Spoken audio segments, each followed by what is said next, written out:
El arte de ser feliz. Arthur Schopenhauer.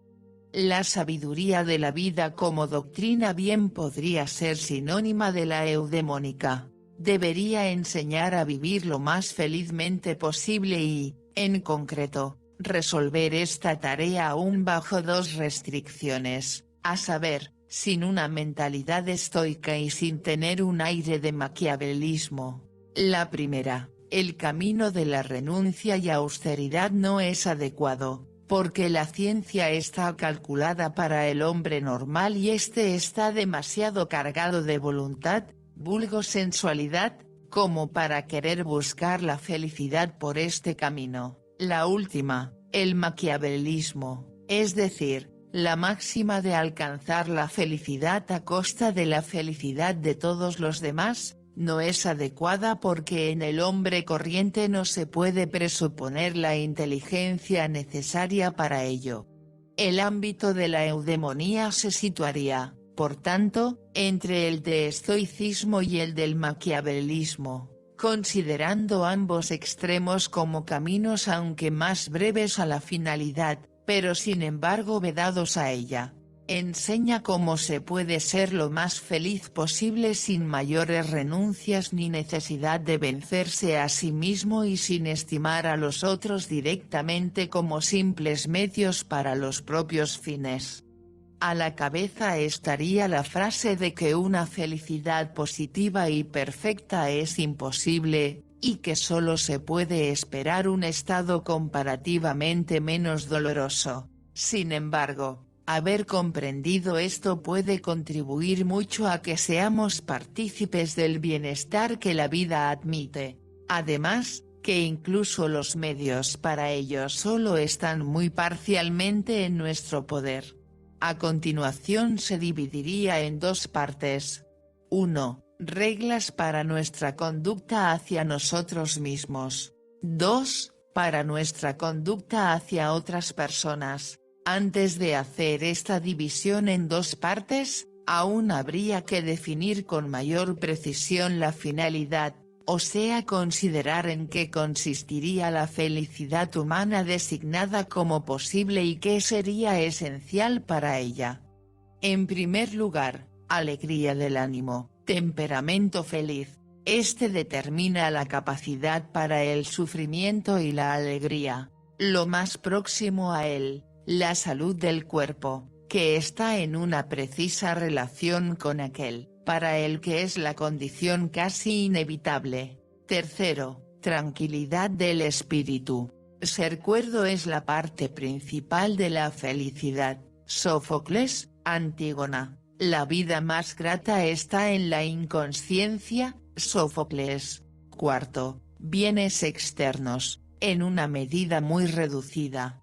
La división establecida por Epicuro en bienes naturales y necesarios, naturales y no necesarios, ni naturales ni necesarios. En las dos partes arriba indicadas solo se debería enseñar cómo se alcanza todo esto. Lo mejor lo hace la naturaleza en todas partes, pero en aquello que depende de nosotros. Esto se haría por medio del establecimiento de reglas para la vida, pero estas no deberían sucederse sino puestas bajo rúbricas, de las que cada una tendría a su vez sus subdivisiones. Esto es difícil y no conozco ningún trabajo previo al respecto. Por eso, lo mejor es apuntar las reglas de esta clase primero tal como se nos ocurran y rubricarlas después y subordinarlas unas a otras. Regla número 1. Todos hemos nacido en Arcadia, es decir, entramos en el mundo llenos de aspiraciones a la felicidad y al goce y conservamos la insensata esperanza de realizarlas, hasta que el destino nos atrapa rudamente y nos muestra que nada es nuestro, sino que todo es suyo, puesto que no solo tiene un derecho indiscutible sobre todas nuestras posesiones, sino además sobre los brazos y las piernas, los ojos y las orejas, hasta sobre la nariz en medio de la cara. Luego viene la experiencia y nos enseña que la felicidad y el goce son puras quimeras que nos muestran una ilusión en las lejanías, mientras que el sufrimiento y el dolor son reales, que se manifiestan a sí mismos inmediatamente sin necesitar la ilusión y la esperanza. Si esta enseñanza trae frutos, entonces cesamos de buscar felicidad y goce y solo procuramos escapar en lo posible al dolor y al sufrimiento. El prudente no aspira al placer, sino a la ausencia de dolor. Aristóteles, Ética a Nicómaco. Reconocemos que lo mejor que se puede encontrar en el mundo es un presente indoloro, tranquilo y soportable. Si lo alcanzamos, sabemos apreciarlo y nos guardamos mucho de estropearlo con un anhelo incesante de alegrías imaginarias o con angustiadas preocupaciones cara a un futuro siempre incierto que, por mucho que luchemos, no deja de estar en manos del destino. Acerca de ello, ¿por qué habría de ser necio procurar en todo momento que se disfrute en lo posible del presente como lo único seguro, puesto que toda la vida no es más que un trozo algo más largo del presente y como tal totalmente pasajera? Regla número 2. Evitar la envidia. Nunca serás feliz si te atormenta que algún otro es más feliz que tú. Séneca. Cuando piensas cuántos se te adelantan, ten en cuenta cuántos te siguen. Séneca. No hay nada más implacable y cruel que la envidia, y sin embargo, nos esforzamos incesante y principalmente en suscitar envidia. Regla número 3. Carácter adquirido. Al lado del carácter inteligible y del empírico, hay que mencionar otro que es diferente de estos dos, el carácter adquirido, al que solo se consigue en la vida a través del ejercicio en el mundo, y del que se habla cuando se elogia a alguien como hombre con carácter o cuando se critica a alguien por su falta de carácter. Se podría pensar que el carácter empírico, en tanto manifestación del inteligible, por ser invariable y, como todo fenómeno natural, consecuente en sí mismo, también en el ser humano debería mostrarse siempre igual a sí mismo y consecuente, y que no sería necesario que se adquiera artificialmente un carácter por medio de la experiencia y la reflexión.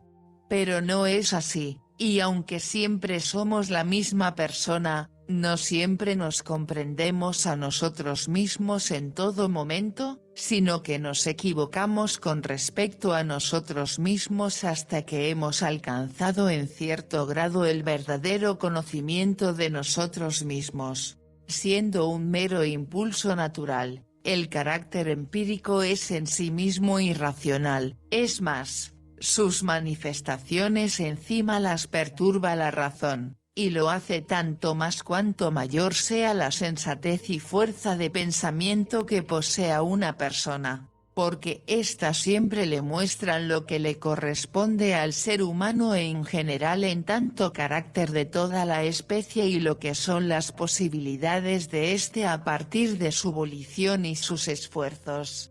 Debido a este hecho le resulta más difícil comprender lo que él mismo, conforme a su individualidad, quiere y puede dentro de todo el conjunto de posibilidades. Dentro de sí mismo encuentra las predisposiciones para los más diversos esfuerzos y aspiraciones, pero sin experiencia no llega a ver con claridad el grado en que los mismos se encuentran en su individualidad, y aunque se decidiera solo por las tendencias que son adecuadas a su carácter, no deja de sentir, especialmente en determinados momentos y estados de ánimos, el estímulo para otras totalmente opuestas e irreconciliables con aquellas, a las que habrá que reprimir del todo si quiere dedicarse a las primeras sin sentirse perturbado. Porque así como nuestro camino físico sobre la Tierra siempre es tan solo una línea y no una superficie, Si queremos asir y poseer una cosa, debemos dejar a diestra y siniestra incontables otras cosas y renunciar a ellas. Cuando no podemos decidirnos a hacerlo, sino que nos sentimos tentados de asir con las manos todo lo que nos apetece al pasar por delante, como los niños en las ferias, entonces se trata de la tendencia errónea de querer extender la línea de nuestra vida a una superficie, pues caminamos en zigzag, deambulamos sin rumbo como fuegos fatuos y no alcanzamos propósito alguno. O, para usar otra parábola, según la doctrina del derecho de Hobbes, en un origen todos tienen derecho a todas las cosas pero a ninguna en exclusividad, pero cada uno puede, sin embargo, obtener un derecho exclusivo a cosas singulares cuando renuncia a su derecho a todas las demás cosas, al tiempo que los otros hacen lo mismo con respecto a lo que cada uno ha elegido como suyo. Justamente así ocurre en la vida, donde solo podemos alcanzar con seriedad y fortuna un único propósito, trátese del placer, del honor, la riqueza, la ciencia, el arte o la virtud.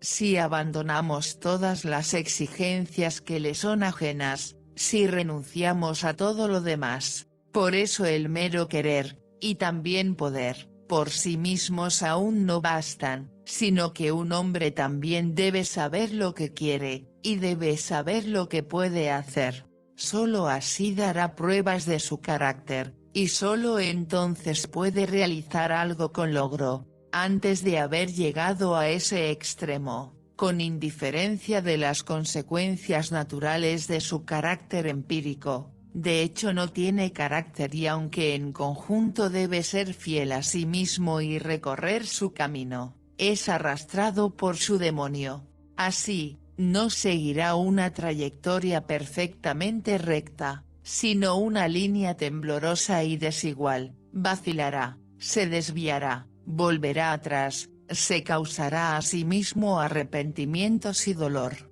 Todo esto le pasa porque en las cosas grandes y pequeñas tiene ante los ojos todo cuanto es posible y alcanzable al ser humano, pero sin saber cuál de todas esas opciones es para él la única apropiada y realizable e incluso la única que puede disfrutar. Por eso envidiará a más de uno por su situación y circunstancias, cuando éstas solo son apropiadas para el carácter de esos otros y no para el suyo, y en las que se sentiría infeliz y ni siquiera las soportaría, pues tal como el pez solo se siente bien en el agua, el pájaro en el aire y el topo debajo de la tierra, así todo ser humano solo se siente bien en el ambiente que le es apropiado. Por ejemplo, el aire de la corte no es respirable para cualquiera, por carecer de la comprensión suficiente de todo ello. Algunos fracasarán en diversos intentos, en ciertos aspectos forzarán su carácter propio sin poder dejar de serle fiel en conjunto, y lo que alcanzan así con muchos esfuerzos contra su naturaleza no les dará placer alguno. Lo que aprenden de este modo permanecerá inerte, e incluso desde el punto de vista ético, una acción demasiado noble para su carácter,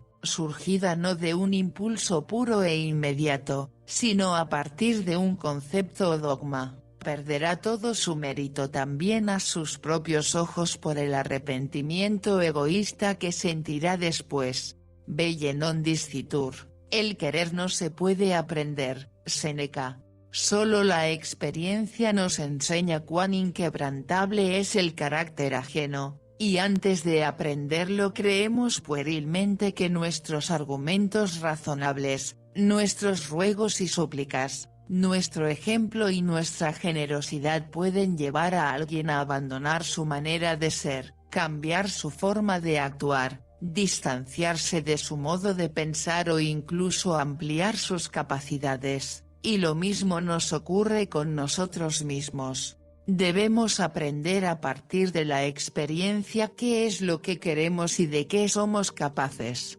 Anteriormente no lo sabemos, carecemos de carácter y a menudo debemos sufrir duros golpes que, desde fuera, nos fuerzan a volver a nuestro propio camino. Pero cuando finalmente lo hemos aprendido, entonces hemos conseguido lo que la gente llama carácter, es decir, el carácter adquirido. Según lo dicho, no es otra cosa que un conocimiento lo más completo posible de la propia individualidad, es el conocimiento abstracto y por tanto preciso de las propiedades inamovibles del propio carácter empírico y de la medida y la tendencia de las propias capacidades mentales y físicas, o sea, del conjunto de capacidades y deficiencias de la propia individualidad.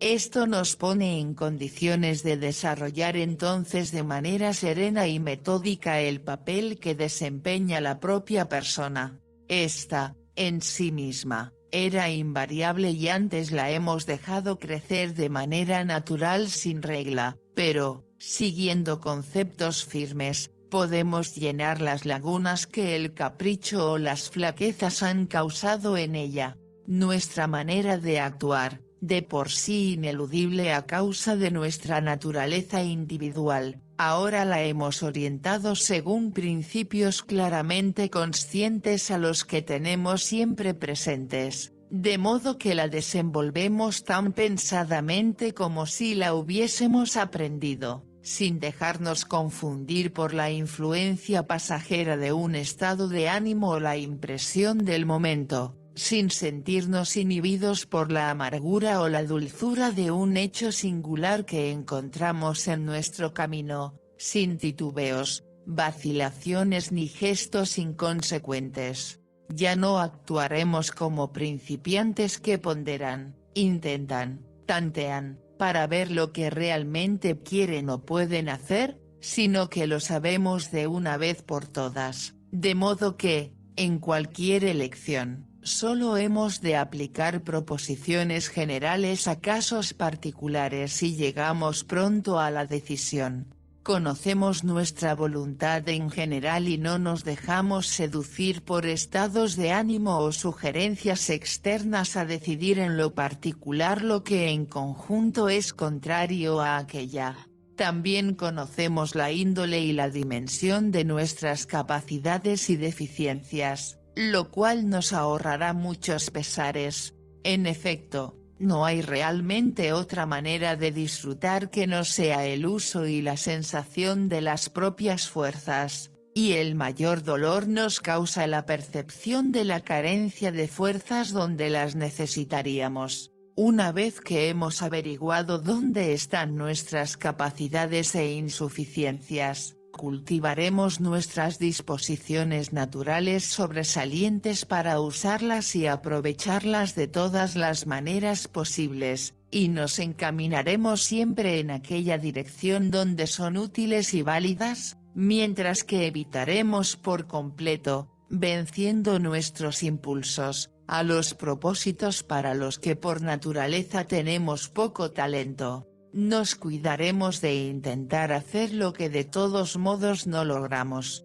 Solo quien ha conseguido esto será siempre con plena conciencia y del todo él mismo, y nunca se sentirá abandonado por sus fuerzas, puesto que siempre sabe lo que puede exigirse a sí mismo. Así, tendrá a menudo la alegría de experimentar sus capacidades y raras veces el dolor de tener que recordar sus deficiencias, lo cual significa una humillación que causa tal vez el mayor dolor al espíritu. Por eso es mucho más fácil encarar claramente el propio infortunio que la propia torpeza. Cuando estamos totalmente familiarizados con nuestras capacidades y deficiencias, ya no intentaremos mostrar puntos fuertes que no tenemos, no jugaremos con moneda falsa, porque estos engaños finalmente fallarán su meta. Dado que todo el ser humano solo es la manifestación de su voluntad,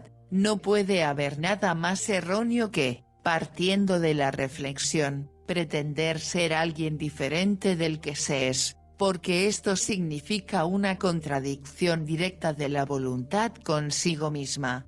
La imitación de características y peculiaridades ajenas es mucho más vergonzoso que vestir la ropa de otro, porque significa juzgarse a sí mismo como carente de valor. A este respecto, el conocimiento de la propia mentalidad y de todas las clases de capacidades personales y de sus límites variables es el camino más seguro para llegar a estar lo más satisfecho que se pueda de uno mismo, porque tanto para las circunstancias interiores como para las exteriores es cierto que no hay otro consuelo eficaz que la plena certeza acerca de la necesidad ineludible. Un mal que nos ha afectado no nos atormenta tanto como pensar en las circunstancias que lo podrían haber evitado. Por eso, para tranquilizarnos no hay otro remedio mejor que el de considerar lo sucedido desde el punto de vista de la necesidad, desde el cual todos los accidentes se muestran como obra de un destino imperante. De modo que reconocemos el mal acaecido como inevitablemente producido por el conflicto entre circunstancias interiores y exteriores, o sea como fatalidad. Y, de hecho, solo seguimos lamentándonos mientras esperamos poder impresionar así a los demás, y seguimos enfurecidos mientras hacemos inusitados esfuerzos para mantenernos excitados. Pero tanto niños como adultos saben conformarse tan pronto que comprenden claramente que las cosas no tienen remedio. Nos parecemos a los elefantes capturados que durante muchos días siguen enfurecidos y agresivos, hasta que ven que es infructuoso y súbitamente ofrecen serenos su nuca al yugo, quedando domados para siempre. Somos como el rey David quien, mientras vivía su hijo, imploraba a Jehová sin cesar y se mostraba desesperado, pero tan pronto como el hijo murió, dejó de pensar en él. A esto se debe que muchas personas soportan con total indiferencia incontables males persistentes, como la deformidad, la pobreza, el nivel social bajo, la fealdad, un lugar de residencia desagradable, a tal punto que ya ni siquiera los sienten, cual heridas cicatrizadas, simplemente porque saben que nada se escapa a la necesidad interior o exterior que se pueda modificar. Los más felices, en cambio, no comprenden cómo algo así puede soportarse.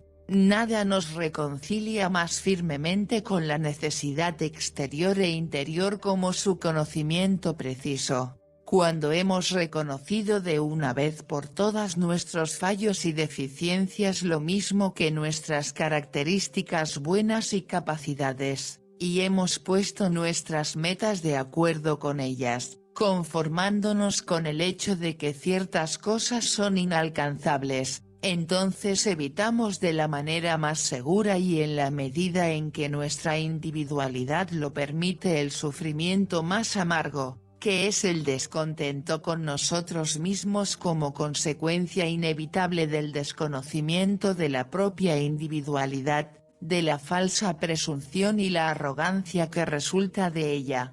Los capítulos amargos de la recomendación del conocimiento de sí mismo se pueden ilustrar excelentemente con este verso de Ovidio. Aquí terminamos nuestro comentario sobre el carácter adquirido, que es menos importante para la ética propiamente dicha que para la vida en el mundo social, pero cuya consideración se juntaba, sin embargo, como tercer tipo al lado del carácter inteligible y del empírico, sobre los cuales nos tuvimos que extender en una reflexión algo más detallada para precisar cómo la voluntad, en todas sus manifestaciones, está sometida a la necesidad, al tiempo que en sí misma, no obstante, se la puede calificar como libre e incluso omnipotente. Regla número 4. Sobre la relación entre las pretensiones y las posesiones. Los bienes que a alguien nunca se le había pasado por la cabeza pretender, no los echa en absoluto de menos, sino que está plenamente contento sin ellos. Otro, en cambio, que posee 100 veces más que aquel, se siente desgraciado porque le falta una cosa que pretende. También a este respecto cada uno tiene su propio horizonte de lo que a él le es posible alcanzar, hasta donde se extiende, llegan sus pretensiones. Si un objeto cualquiera dentro de este horizonte se le presenta de tal manera que puede confiar en obtenerlo, entonces se siente feliz. En cambio es infeliz si surgen dificultades que le privan de la perspectiva de tenerlo. Lo que se halla fuera del alcance de su vista no ejerce ningún efecto sobre él. Esta es la razón por la cual el pobre no se inquieta por las grandes posesiones de los ricos, y por la que, a su vez, el rico no se consuela con lo mucho que ya posee cuando no se cumplen sus pretensiones. La riqueza es como el agua de mar, cuanto más se beba, más sed se tendrá. Lo mismo vale para la fama. Tras la pérdida de las riquezas o de una situación acomodada, tan pronto como se supera el primer dolor, el estado de ánimo habitual no suele ser muy diferente del anterior, y esto se debe al hecho de que, una vez el destino ha reducido el factor de nuestras posesiones, nosotros mismos reducimos en igual medida el factor de nuestras pretensiones. Esta operación es, ciertamente, lo propiamente doloroso en un caso de infortunio. Una vez terminada, el dolor va disminuyendo hasta que finalmente no se lo siente más, la herida cicatriza. A la inversa, en un caso de buena fortuna sube el compresor de nuestras pretensiones y éstas se expanden. Esto constituye la alegría, pero tampoco dura más tiempo del que hace falta para terminar del todo esta operación. Nos acostumbramos a la dimensión más extensa de nuestras pretensiones y nos volvemos indiferentes hacia las posesiones correspondientes. Esto ya lo indica el pasaje homérico de la Odisea. Pues así es el talante de los humanos que habitan la tierra, como la suerte del día que el Padre va mandando a dioses y seres humanos. La fuente de nuestro descontento se encuentra en nuestros intentos siempre renovados de subir el nivel del factor de las pretensiones, mientras la inmovilidad del otro factor lo impide. Mayor que. Regla número 5. La medida natural e individual del dolor. Por cierto que la observación sobre lo inevitable del dolor y sobre la sustitución de una cosa por la otra y el introducir lo nuevo expulsando lo anterior podría llevarnos incluso a la hipótesis paradójica, aunque no descabellada, de que en todo individuo la naturaleza determina definitivamente la medida del dolor que es característica para él, una medida que no se podría dejar vacía ni tampoco colmar demasiado, por mucho que cambie la forma del sufrimiento. Según esta idea, el sufrimiento y bienestar no vendrían determinados desde fuera, sino precisamente por esa medida o disposición, que podría experimentar algún aumento o disminución según el estado físico y los distintos momentos, pero que en conjunto permanecería igual, siendo simplemente lo que se llama el temperamento de cada uno o, mejor dicho, el grado en que su mente sería más liviana o más grave, como lo expresa Platón en el primer libro de la República. Lo que apoya esta hipótesis no solo es la conocida experiencia de que grandes sufrimientos hacen totalmente imperceptibles a los pequeños y, a la inversa, que en ausencia de grandes sufrimientos incluso las más pequeñas molestias nos atormentan y ponen de mal humor, sino además el hecho de que la experiencia nos enseña que una gran desgracia, que nos hace estremecernos solo de pensarla, cuando realmente ocurre, tan pronto como hemos superado el primer dolor, En conjunto no altera mucho nuestro estado de ánimo, y también a la inversa, después de producirse un hecho feliz y largamente esperado no nos sentimos, en conjunto, mucho más a gusto y cómodos que antes. Solo el instante en que se produce dicho cambio nos conmueve de manera inusitadamente fuerte, sea en forma de un profundo lamento o en la de una exclamación de júbilo. Mas, ambos desaparecen pronto porque se basan en un engaño. No surgen a partir del dolor o del placer inmediatos y actuales, sino debido al anuncio de un futuro nuevo que se anticipa en ellos.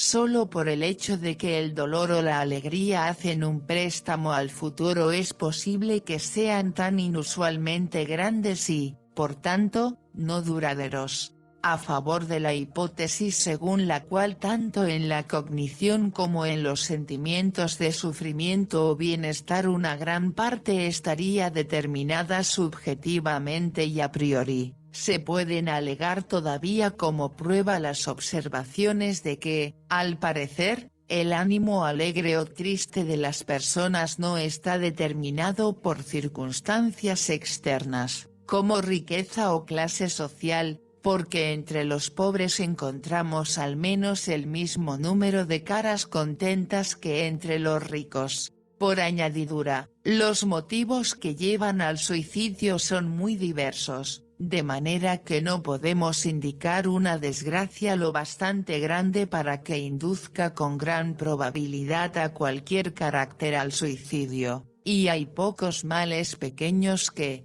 por insignificantes que parezcan, no hayan provocado también suicidios, aunque el grado de nuestra alegría o tristeza no es siempre el mismo. Según esta concepción no lo atribuiremos al cambio de circunstancias externas, sino al estado interior, al estado físico, porque cuando se produce un aumento auténtico de nuestro buen humor, aunque fuera pasajero, incluso llegando al grado de la alegría, esto suele ocurrir sin motivo externo alguno. Es cierto que a menudo entendemos nuestro dolor como consecuencia de un determinado acontecimiento externo y aparentemente solo es este el que nos pesa y entristece, de modo que creemos que al desaparecer esta causa, deberíamos sentir la mayor satisfacción. Sin embargo, esto es un engaño.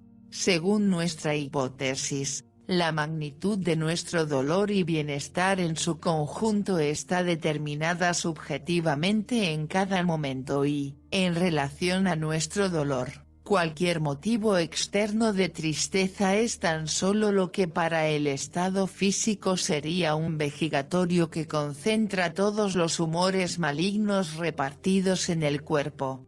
Si no hubiera una causa externa de sufrimiento, el dolor determinado por nuestro carácter y, por tanto, inevitable durante este periodo, estaría repartido en 1000 puntos diferentes y aparecería en forma de 1000 pequeños disgustos y quejas sobre cosas que pasamos del todo por alto cuando nuestra capacidad para el dolor ya está colmada por un mal principal que ha concentrado todos los demás dolores en un solo punto. Este hecho lo corrobora también la observación de que tras el alivio por un final feliz de una gran preocupación que nos oprimía, pronto aparece otra en su lugar, cuya materia ya estaba presente, pero no podía llegar como tal preocupación a la conciencia, porque a ésta no le sobraba capacidad para ello. De modo que dicha materia de preocupación permanecía desapercibida tan solo como una figura oscura y nebulosa en el último extremo del horizonte.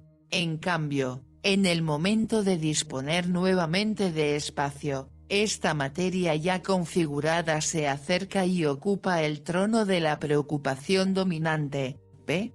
¿Ta? ¿E? Signo de interrogación sa, del día.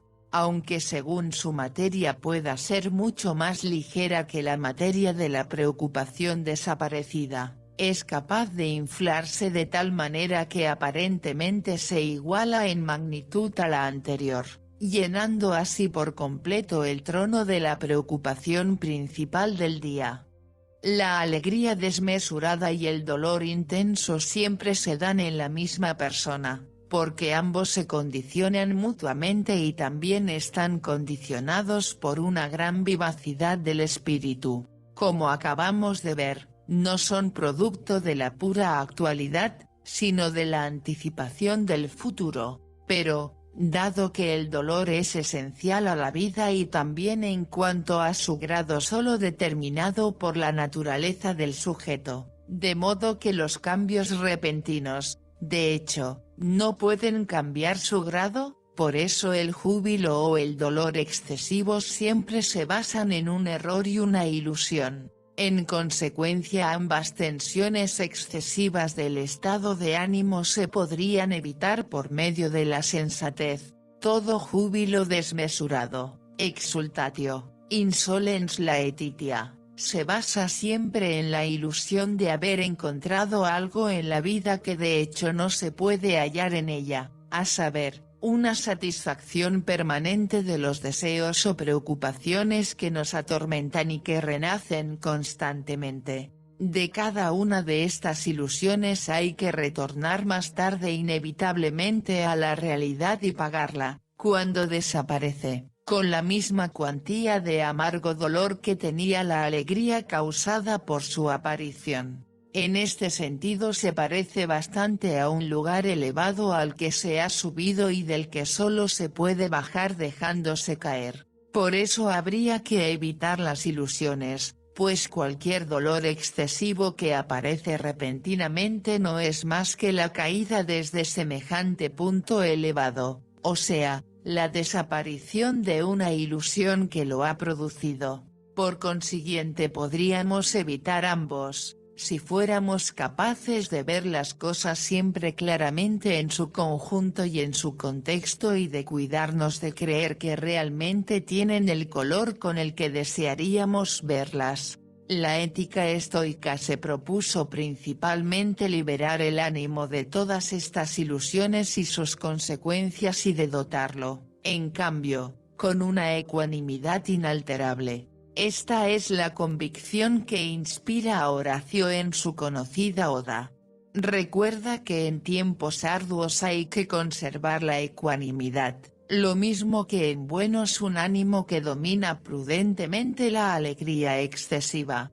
Horacio. La mayoría de las veces, sin embargo, así como rechazamos una medicina amarga, nos resistimos a aceptar que el sufrimiento es esencial a la vida, de modo que no fluye hacia nosotros desde fuera, sino que cada uno lleva la fuente inagotable del mismo en su propio interior. Al contrario, a modo de un pretexto, siempre buscamos una causa externa y singular para nuestro dolor incesante, tal como el ciudadano libre se construye un ídolo para tener un amo, porque nos movemos incansablemente de un deseo a otro y, aunque ninguna satisfacción alcanzada, por mucho que prometía, nos acaba de contentar, sino generalmente pronto se presenta como error vergonzoso, no terminamos de admitir que estamos llenando la bota de las Danaides, sino que corremos detrás de deseos siempre nuevos. Pues mientras nos falta lo que deseamos, nos parece que supera a todo en valor, pero cuando fue alcanzado, se presenta otra cosa, y así siempre estamos presos de la misma sed, nosotros que anhelamos la vida. Lucrecio. Así, o bien el movimiento va al infinito, o bien, cosa más rara que presupone cierta fuerza de carácter, continúa hasta que encontramos un deseo que no se puede cumplir, pero que tampoco se puede abandonar. Entonces tenemos en cierto modo lo que buscamos, a saber, algo que en todo momento podemos acusar, en lugar de nuestro propio carácter, como la fuente de nuestros sufrimientos y que nos hace enemigos de nuestro destino, pero que, en cambio, nos reconcilia con nuestra existencia, porque vuelve a alejar de nosotros la necesidad de admitir que el sufrimiento es esencial a esta existencia misma y que la verdadera satisfacción es imposible. La consecuencia de esta última forma de desarrollo es un estado de ánimo algo melancólico, que significa soportar constantemente un gran dolor único y el desprecio resultante de todos los pequeños sufrimientos o alegrías, por lo cual se trata de un fenómeno algo más digno que la constante persecución de ilusiones siempre nuevas, que es mucho más vulgar. Mayor que. Regla número 6. Hacer con buena voluntad lo que se puede y tener la voluntad de soportar el sufrimiento inevitable. Debemos vivir no como queremos, sino como podemos. Nomici. Regla número 7. Reflexionar a fondo sobre una cosa antes de emprenderla, pero, una vez que se ha llevado a cabo y se pueden esperar los resultados, no angustiarse con repetidas consideraciones de los posibles peligros, sino desprenderse del todo del asunto, mantener el cajón del mismo cerrado en el pensamiento y tranquilizarse con la convicción de que en su momento se ha ponderado todo exhaustivamente. Si el resultado, no obstante, llega a ser malo, ello se debe a que todas las cosas están expuestas al azar y al error. Regla número 8. Limitar el propio ámbito de acción, así se da menos prisa al infortunio. La limitación nos hace feliz. Regla número 9. El prudente no aspira al placer, sino a la ausencia de dolor. Aristóteles. Regla número 10. Sométete a la razón si quieres someterlo todo. Séneca. Regla número 11. Una vez que un infortunio se ha producido y no se puede remediar, no permitirse pensar que pudiera ser de otra manera, como el rey David y los elefantes capturados. De otro modo uno se convierte en un torturador de sí mismo, Terencio. Pero lo inverso tiene la ventaja de que el castigo de sí mismo vuelve a uno más prudente en una próxima ocasión. Regla número 12. Sobre la confianza. Nada será tan provechoso como comportarse de manera no llamativa y hablar muy poco con los demás, pero mucho consigo mismo. Hay una especie de seducción del diálogo, que se introduce secretamente y engatusándonos, y no hace otra cosa que embriagarnos y sacarnos secretos de amor. Nadie callará lo que ha oído, nadie dirá justo aquello que ha oído. Aquel que no puede callar sobre un asunto, tampoco mantendrá silencio sobre su autor. Cada uno tiene alguna persona en la que confía tanto como los otros confían en él, aunque domine sus habladurías y se conforme con el oído de una persona, finalmente informará al pueblo. Así, lo que hace un momento era un secreto, estará en boca de todos. Regla número 13. Cuando estamos alegres, no debemos pedirnos permiso para ello con la reflexión de si a todas luces tenemos motivo para estarlo. No hay nada que tenga una recompensa más segura que la alegría, porque en ella la recompensa y la acción son una misma cosa. Nada hay que pueda sustituir tan perfectamente como la alegría a cualquier otro bien. Cuando alguien es rico, joven, bello y famoso, hay que preguntarse si además es alegre para enjuiciar su felicidad, más a la inversa, si es alegre, no importa si es joven, viejo, pobre o rico, es feliz. Por ello debemos abrir todas las puertas a la alegría, cuando sea que llegue, porque nunca llega a deshora.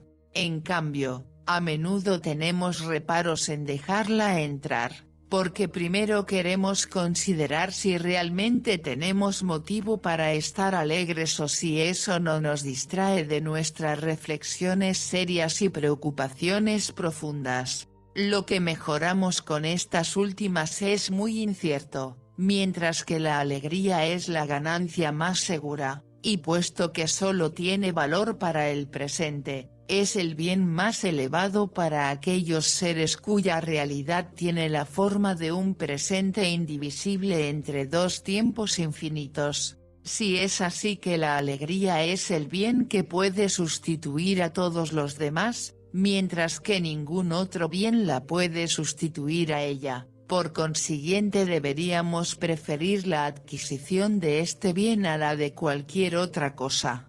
Ahora bien, es cierto que no hay nada que contribuya menos a la alegría que las circunstancias externas de la fortuna y nada que la favorezca más que la salud. Por eso debemos dar preferencia a esta ante todo lo demás y, en concreto, procurar conservar un alto grado de perfecta salud, cuya flor es la alegría. Su adquisición requiere evitar todos los excesos, también todas las emociones intensas o desagradables, también todos los grandes y constantes esfuerzos intelectuales, finalmente al menos 2 horas de movimiento rápido al aire libre. Regla número 14.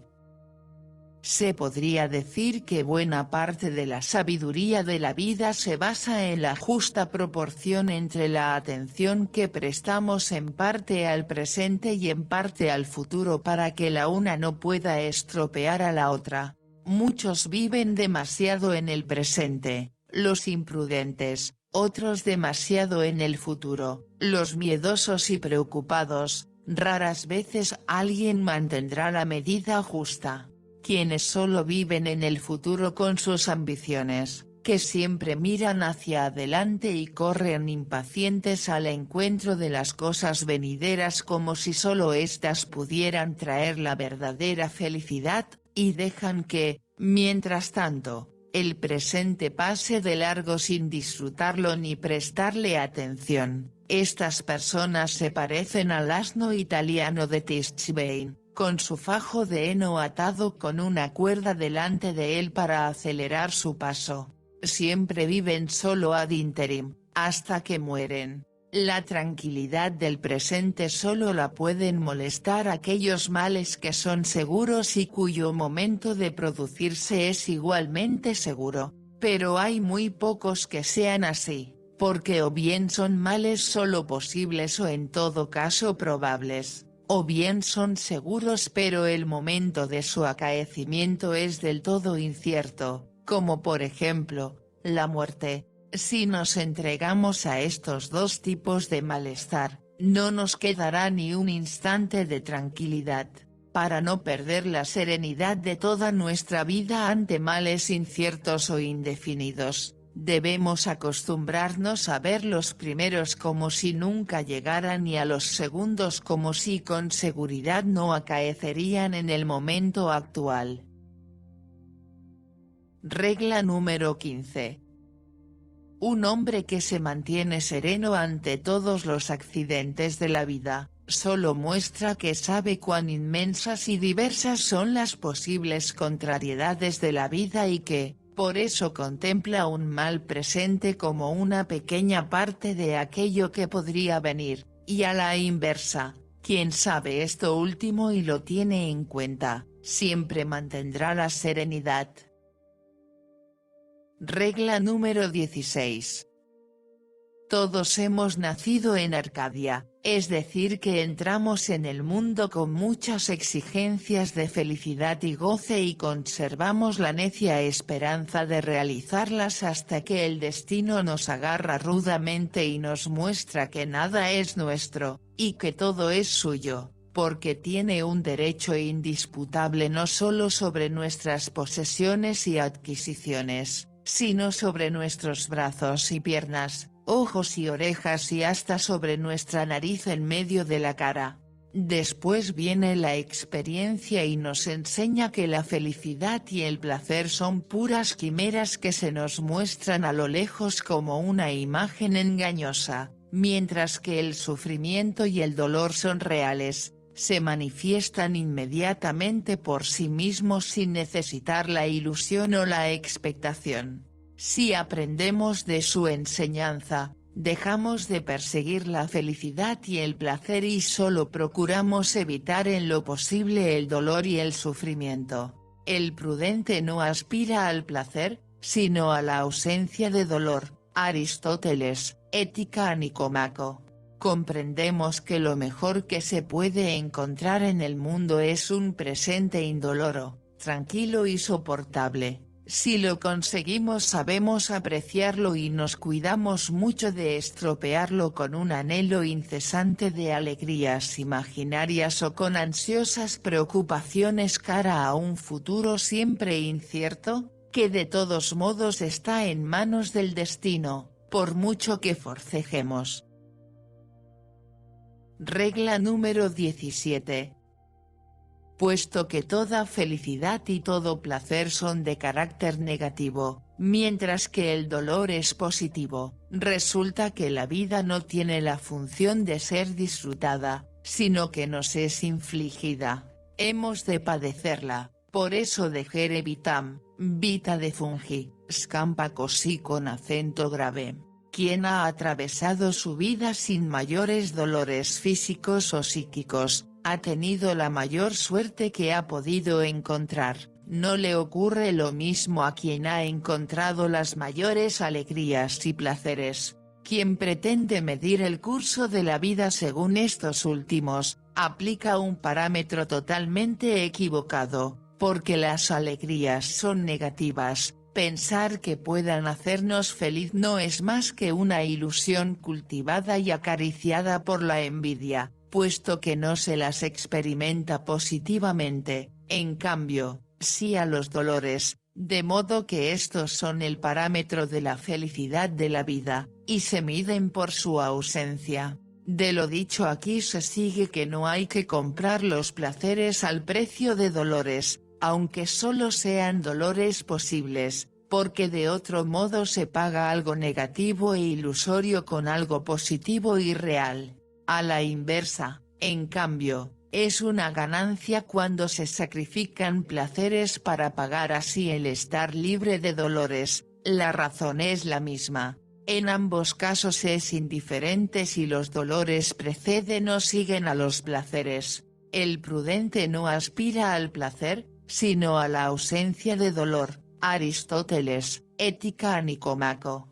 Una de las quimeras más grandes que inhalamos en la infancia y de la que solo nos libramos más tarde es justamente la idea de que el valor empírico de la vida consista en sus placeres, que existan alegrías y posesiones que puedan hacernos positivamente felices. Por eso se persigue su obtención hasta que, demasiado tarde, llega el desengaño, hasta que la caza de felicidad y placer, que en realidad no existen, nos hace encontrar lo que realmente hay: dolor, sufrimiento, enfermedad, preocupaciones y mil otras cosas. En cambio, si reconociéramos temprano que los bienes positivos son una quimera, mientras que los dolores son muy reales, solo estaríamos atentos a evitar estos últimos cuando los vemos a lo lejos. Según Aristóteles, el prudente no aspira al placer, sino a la ausencia de dolor. Aristóteles, Ética a Nicomaco. ¿No hay que tomar rosas porque las espinas pueden pincharnos? Aquí parece encontrarse incluso la verdadera idea fundamental del cinismo. Lo que motivó a los cínicos a rechazar todos los placeres ¿acaso no era precisamente el pensar en los dolores como vinculados de manera más directa o indirecta con los primeros, donde les parecía mucho más importante evitar los dolores que obtener placeres? Estaban profundamente persuadidos de la de la negatividad del placer y de la positividad del dolor, por lo que, de manera consecuente, Hicieron todo para evitar el dolor, rechazando con todo propósito los placeres, que les parecían las trampas para arrastrarlos a los dolores. Y aquí puede añadirse, la vida de los seres humanos tiene dos lados principales, uno subjetivo, interior, y otro objetivo, exterior. El lado subjetivo interior afecta el bienestar y el malestar, la alegría y el dolor. A lo que debemos atenernos respecto a ello lo acabamos de decir, el menor grado y cantidad posible de sufrimientos es lo mayor que se puede conseguir así, es el lado pasivo. El lado objetivo, exterior, es la imagen que representa nuestra manera de vivir, el modo en que desempeñamos nuestro papel, el vivir bella o malamente. Aquí se encuentra la virtud, el heroísmo, los logros del espíritu, es la parte activa. Y aquí la diferencia entre las personas es mucho mayor que en aquel otro lado, donde la única distinción es un poco más o menos de sufrimiento. Por eso deberíamos poner nuestra atención principalmente en este lado objetivo de nuestra vida, el vivir bellamente, mientras la mayoría de las veces nos fijamos en el otro lado. Puesto que nuestros actos se encuentran en este lado objetivo, el que se muestra externamente, los griegos llamaron la virtud y lo que pertenece a ella lo que es bello de ver. Y dado que solo en este lado hay grandes diferencias entre una persona y otra, incluso aquella que aquí se sitúa en el primer lugar, en aquel primer lado, no obstante, se parece bastante a las demás, también para ella la felicidad positiva no existe, sino solo el sufrimiento positivo, como para todos los demás. Una corona de laurel, donde la veas, es una señal.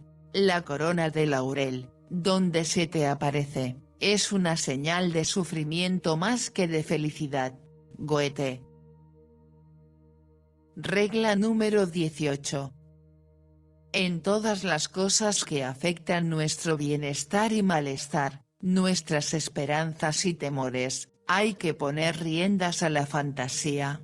Si nos pintamos en la fantasía posibles sucesos felices y sus consecuencias, solo nos hacemos la realidad aún más insoportable, construimos castillos en el aire y después los pagamos caros con la decepción. Pero el pintarse posibles infortunios puede tener consecuencias aún peores, puede convertir a la fantasía, como dice Gracián, en nuestro verdugo casero. Si tomáramos para las fantasías negras un tema muy lejano y lo escogiéramos libremente, no podría ser dañino, porque al despertar de nuestros sueños sabríamos enseguida que todo era invención y ésta contendría una advertencia contra infortunios lejanos pero posibles. Sin embargo, por provechoso que podría ser, de estas no suele ocuparse nuestra fantasía, solo construye ociosamente castillos alegres en el aire.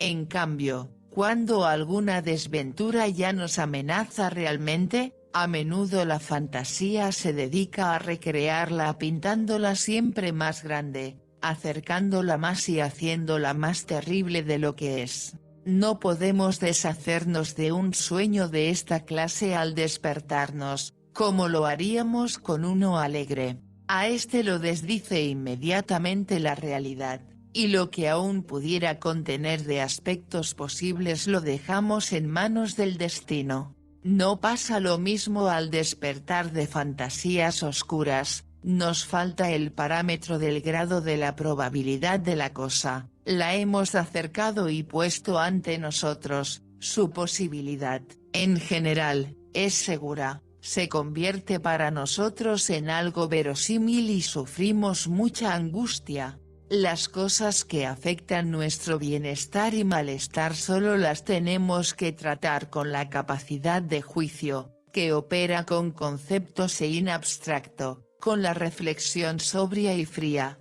No debemos dejar que la fantasía se acerque a ellas, porque no es capaz de juzgar, solo nos muestra una imagen y esta emociona el ánimo inútilmente y a menudo de manera penosa.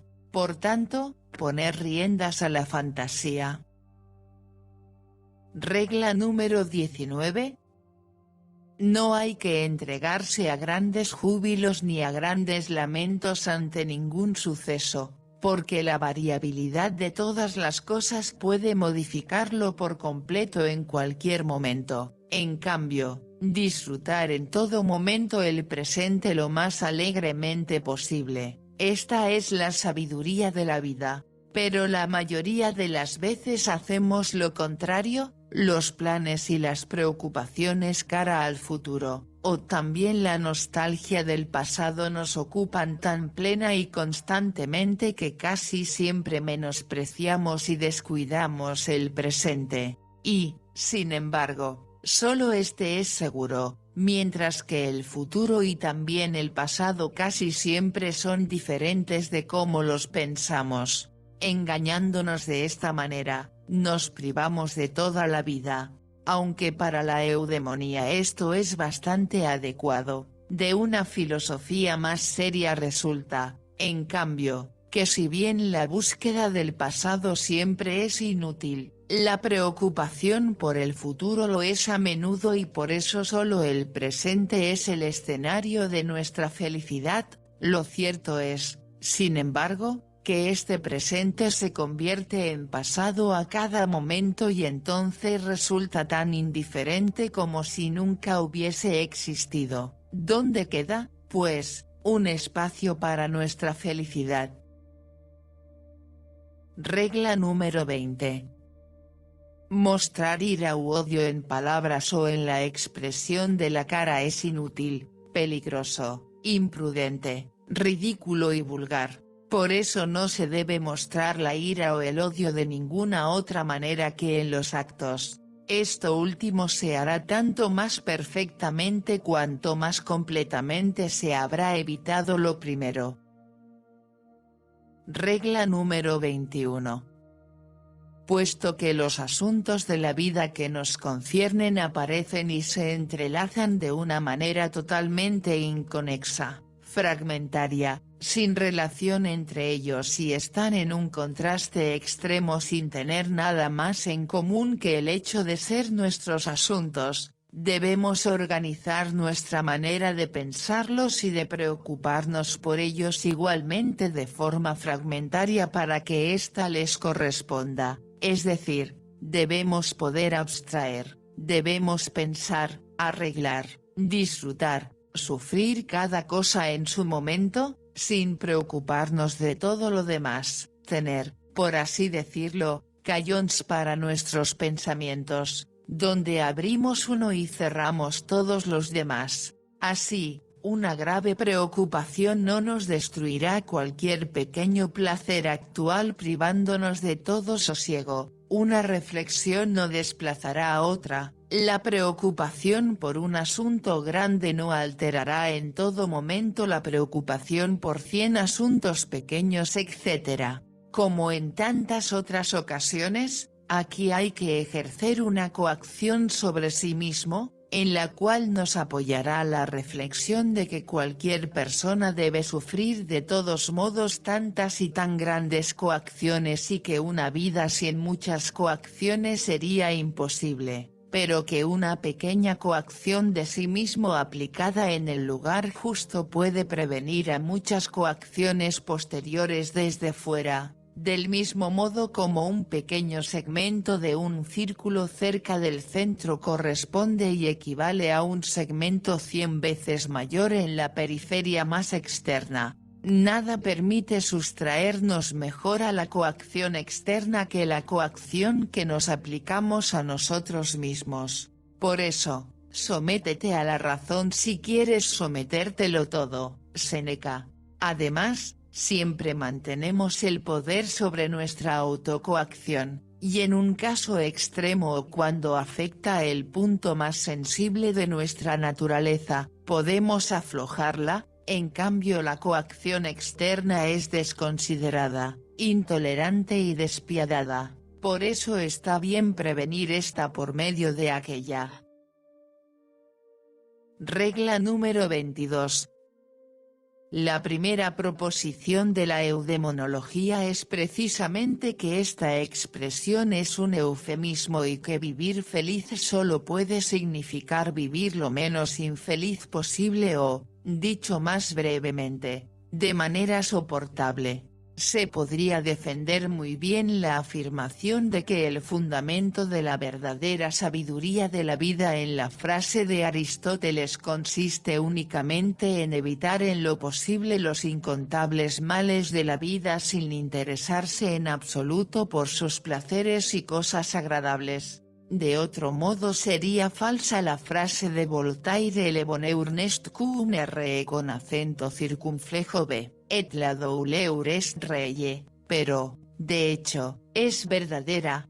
Gran parte de la desgracia se debe a la ignorancia acerca de ello, a la que favorece el optimismo. El joven cree que el mundo está hecho para ser disfrutado, que es una morada de la felicidad a la que desaciertan solo aquellos que no tienen la habilidad de buscarla. En ello lo animan las novelas, los poemas y el falso brillo que el mundo da siempre y en todas partes a la apariencia externa. A partir de ese momento su vida consiste en el acoso, emprendido con más o menos reflexión, de la felicidad positiva de la que cree. Por supuesto, que consiste en placeres positivos. Debe asumir el peligro de la desgracia a la que se expone, ya que su vida está orientada hacia la consecución de la felicidad positiva y el placer.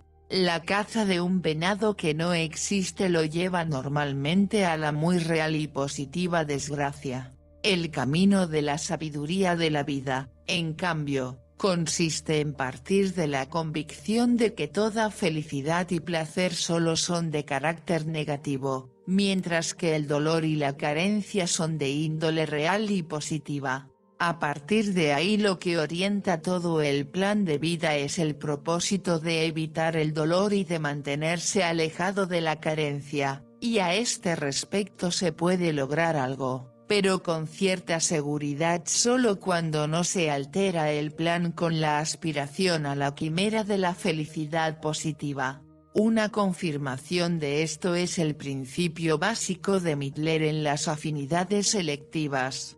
El necio corre detrás de los placeres de la vida y se ve engañado, porque los males que quería evitar son muy reales, y si ha dado un rodeo demasiado grande para evitarlos abandonando algunos placeres innecesariamente, no ha perdido nada, porque todos los placeres son quimeras. Sería indigno y ridículo lamentarse de placeres perdidos. Regla número 23. Plauto dice, en la vida es como en el juego de dados. Si una tirada no cae como la necesitas, el arte debe corregir lo que el azar ofrece, así aproximadamente Terencio. Una parábola parecida es esta: en la vida ocurre como en el ajedrez, en ambos hacemos un plan, pero este queda del todo condicionado por lo que en el ajedrez hará el contrario y, en la vida, el destino. Las modificaciones que así se producen, generalmente son tan importantes que nuestro plan apenas es reconocible en algunos rasgos básicos cuando lo realizamos. Regla número 24. Sobre las edades de la vida. Lo que nos hace tan desgraciados en la primera mitad de la vida, aunque tiene tantas ventajas frente a la segunda, es la persecución de la felicidad a partir de la firme presunción de que debería ser posible encontrarla en la vida. A ello se debe que nuestra esperanza se vea constantemente desilusionada y que estemos descontentos. Vemos ante nuestros ojos las imágenes engañosas de una felicidad soñada e indeterminada en forma de figuras que escogemos a capricho, y en vano buscamos su modelo original.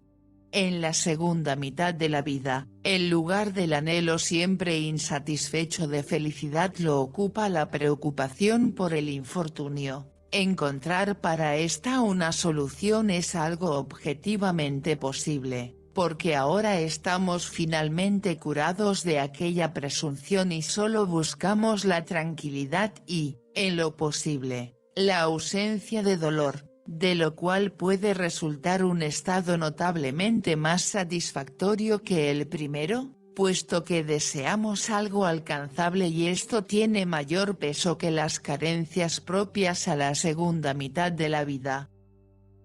Regla número 25. Debemos intentar conseguir que veamos aquello que poseemos con la misma mirada como lo estaríamos mirando si alguien nos lo quitara, sea lo que sea, propiedad, salud, amigos, amantes, esposa e hijos. La mayoría de las veces solo sentimos su valor después de haberlos perdido. Si lo conseguimos, en primer lugar, la posesión nos hará más inmediatamente felices, y, en segundo lugar, prevenimos entonces por todos los medios la pérdida. No expondremos lo que poseemos a ningún peligro, evitaremos que se enojen los amigos, no pondremos a prueba la fidelidad de las mujeres, vigilaremos la salud de los niños etc. Al mirar todo aquello que no poseemos solemos pensar, ¿cómo sería si eso fuese mío? Y de este modo llegamos a sentir la falta. En lugar de ello, ante las cosas que poseemos deberíamos pensar a menudo, ¿cómo sería si perdiera esto? Regla número 26.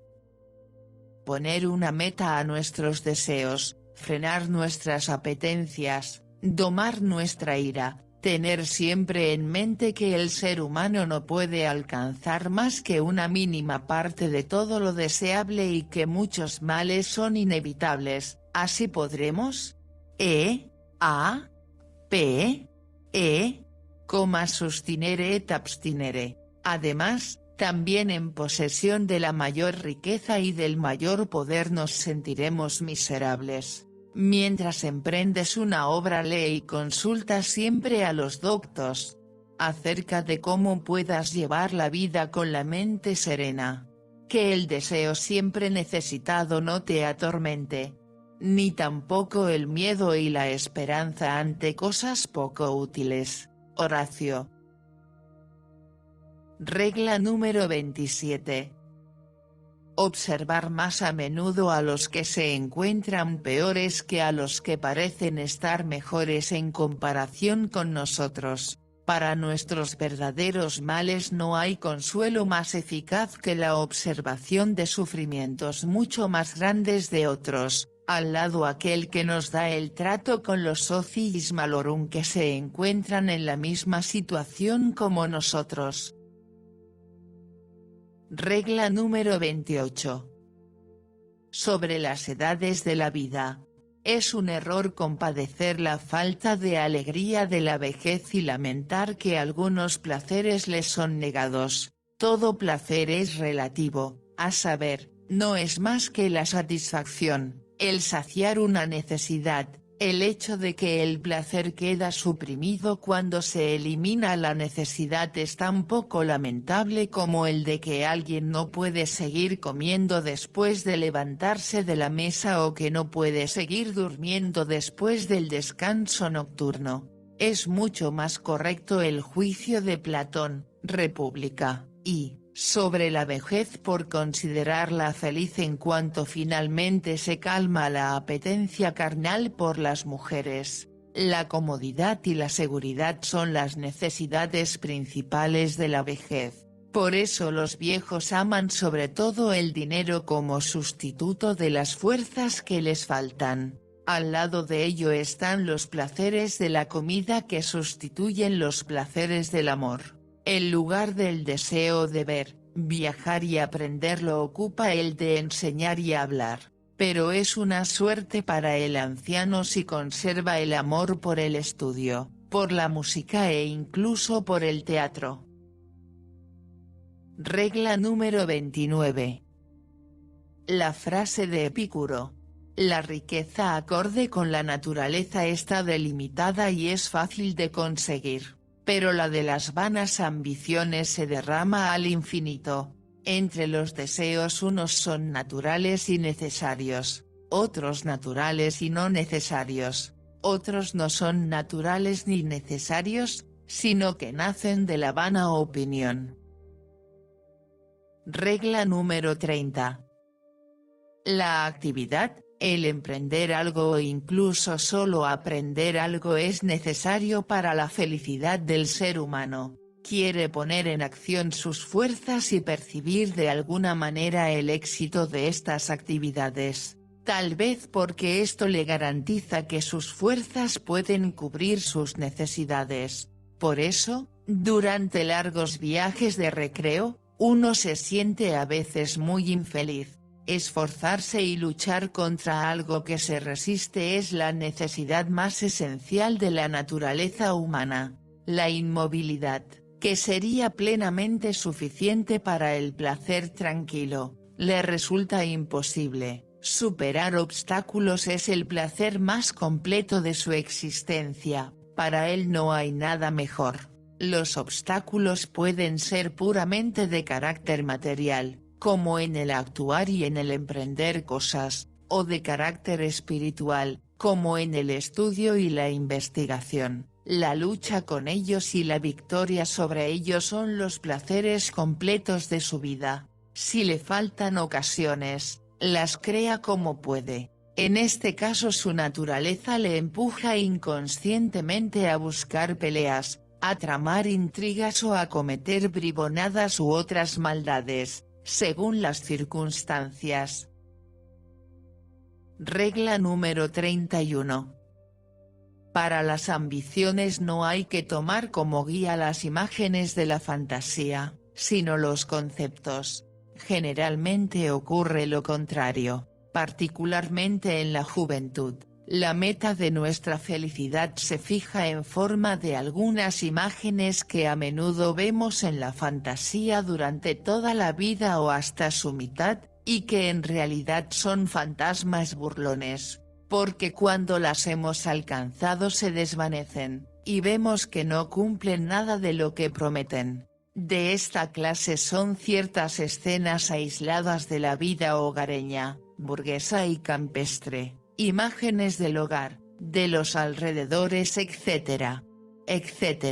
Chaque fouas amarote. Entre estas cosas también hay que incluir la imagen de la amada. Esto es natural, porque la intuición, por ser lo inmediato, también tiene un efecto más inmediato sobre nuestra voluntad que el concepto, la idea abstracta, que solo nos proporciona lo general, no el detalle, y que solo tiene una relación indirecta con la voluntad.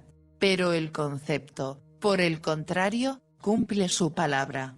Siempre debe guiarnos y determinarnos. Ciertamente, siempre necesitará aclaraciones y paráfrasis en forma de algunas imágenes. Regla número 32.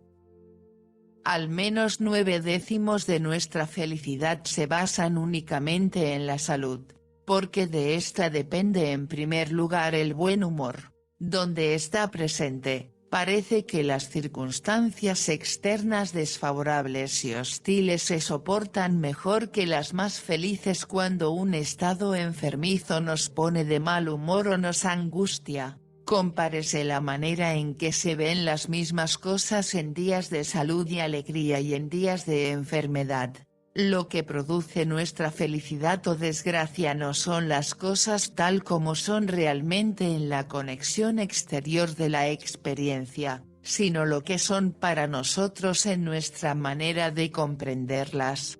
En segundo lugar, la salud y la alegría que la acompaña pueden sustituir a todo lo demás, pero nada las sustituye a ellas. Finalmente, sin ellas es imposible disfrutar de cualquier fortuna externa, de modo que para un enfermo que la posee, es inexistente. Con salud todo puede ser una fuente de placer. Por eso un mendigo sano es más feliz que un rey enfermo. Por eso no carece de razón el hecho de que nos preguntemos los unos a los otros siempre por el estado de la salud en lugar de otras cosas y que nos deseamos mutuamente que nos encontremos bien, porque esto constituye 9/10 de toda la felicidad.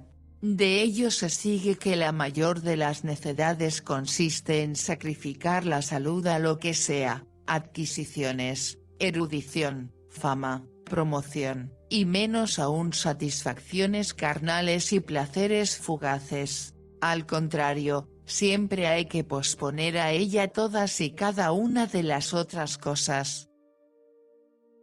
Regla número 33.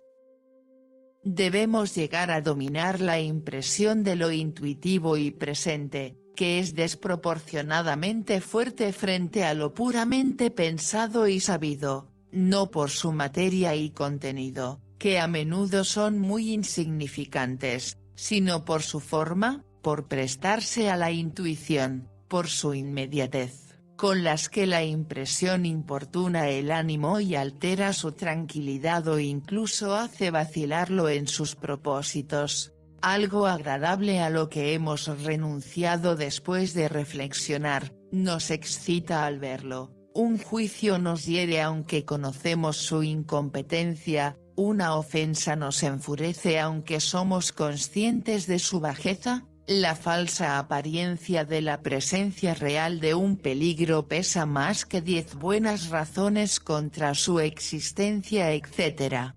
Las mujeres sucumben casi siempre ante esta impresión y entre los hombres hay pocos que puedan valerse del contrapeso suficiente de la razón para no sufrir los efectos de impresiones. Cuando no podemos dominarlas del todo con el recurso a pensamientos puros, entonces lo mejor es neutralizar una impresión por medio de otra contraria, por ejemplo, la impresión de una ofensa, por medio de encuentros con aquellos que nos tienen en alta estima, la impresión de un peligro que amenaza, por medio de la observación real de lo que actúa en contra de él. Cuando todos los que nos rodean son de otra opinión que nosotros y se comportan según ella, es cosa ardua no dejarse conmocionar por ellos aunque estemos convencidos de su error, porque lo existente, lo que se puede ver, por ser fácilmente abarcable con la mirada, actúa siempre con su plena fuerza.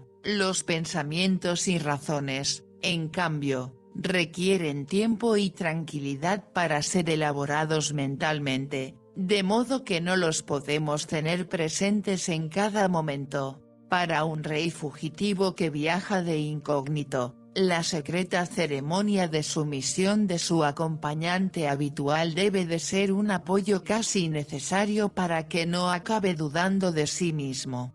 Según lo que hemos dicho, el conocimiento intuitivo, que nos importuna en todo momento y da a lo insignificante e instantáneamente presente una importancia y significación desproporcionadas, constituye una perturbación y falsificación constante del sistema de nuestros pensamientos. Lo que también ocurre, a la inversa, en esfuerzos físicos, como he mostrado en la obra, donde los pensamientos perturban la captación intuitiva pura.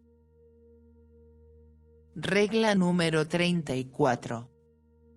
Cuando miramos el transcurso de nuestra vida y vemos cómo hemos fallado ciertas oportunidades de suerte y hemos provocado ciertos momentos de infortunio, el curso errático del laberinto de la vida, podemos excedernos fácilmente en reproches contra nosotros mismos, porque el curso de nuestra vida no es en absoluto simplemente nuestra propia obra, sino el producto de dos factores, a saber, de la serie de acontecimientos y de la serie de nuestras decisiones, y lo es incluso de tal manera que, en ambas series, nuestro horizonte es muy limitado y que no podemos predecir de lejos nuestras decisiones y menos aún prever los acontecimientos, sino que de ambas series solo conocemos las decisiones y acontecimientos actuales. Por eso, cuando nuestra meta todavía se halla lejos, ni siquiera podemos dirigirnos directamente hacia ella, sino solo de manera aproximada y guiándonos por conjeturas,